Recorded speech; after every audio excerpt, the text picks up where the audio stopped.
So, though Sahasrara has been opened out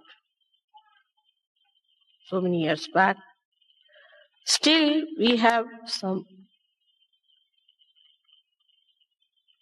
things to be done, is to clear out our Sahasrara first of all. So first is the breaking of the Sahasrara. Then, one, it opened out, the Brahmarandra opened out. Then we started feeling the grace, and it moved onto our Ida and Pingala, the grace, not the Kundali. And the grace, which is Chaitanya all round, smoothed down our left and right side, by which our chakras opened more, and more threads of the Kundalini started piercing through. So I always tell Sajogis that it's important that you must meditate. If your Sahasrara is all right, all your chakras will be all right. Because as you know that the pithas, or the controlling centers of all these chakras, are in the brain, around the limbic area. So if your Sahasrara is clear, everything works out in a very different way. How to keep the Sahasrara all right is the big problem always people ask me. So the whole cleansing of the Sahasrara is done through this love. This love which is not conditioned, which is not inhibited, which doesn't want any respite, or doesn't want any return, nirvaj. But the conditionings are too much. First, the problem of conditioning comes to you. When you think that this condition makes me hate someone, or I cannot love someone because this is the condition. But actually, the conditioning itself is so absurd if you see it one by one. To make it simple, I would like you to understand the conditioning part, where I read once an article, interesting one, who killed the romance? So he said that the hairdressers. I was wondering how is he connecting romance with the hairdressers? Because people used to go to a hairdresser, and one, say, hairdressing was liked by a person. So he would say that I love that hairdressing.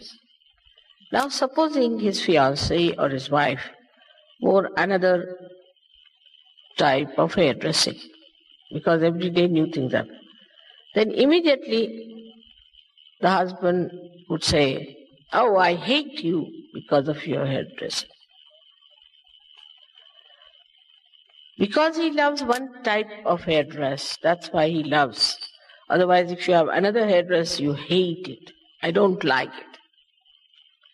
To say that I don't like it and I like it itself is a sign that the conditioning is too much. You make a proper hairdress and you dress up properly and you come out, and then suddenly people say, oh, I hate it. Who are you? What right we have got to say that to anyone? You are not a judge appointed by any law courts. So why do we say? To hurt someone, to say, I hate it. On the contrary, you must say that, all right, I like this, but you could do better. That's the sign of love, where you want a person to be dressed up in a way that is appealing. But this is on a very, very baser level, we see. Then we go further to see a person, how intelligent he is, how smart he is, how charismatic he is, how charming, that's another word which is very elusive, is. These are also kind of conditionings of the mind, that you think that a particular style of a person is a lovable person, that you love that person. It's so much outside. Or some people actually do not love, but show they love because somebody has more money. The money he is not going to part with, no doubt. But you love that person because he has more money. Or he has a better car, or he is better dressed, whatever it is. So this kind of a idea one has also is a killer of love. If love is killed, joy is lost. You cannot have joy without love. I say joy and love both are just the same.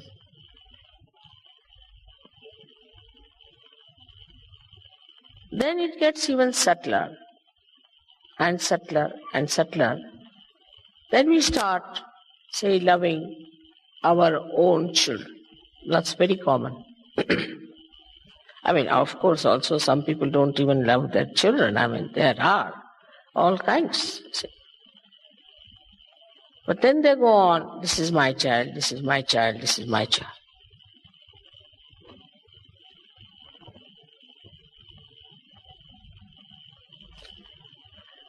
That's again is the death of love.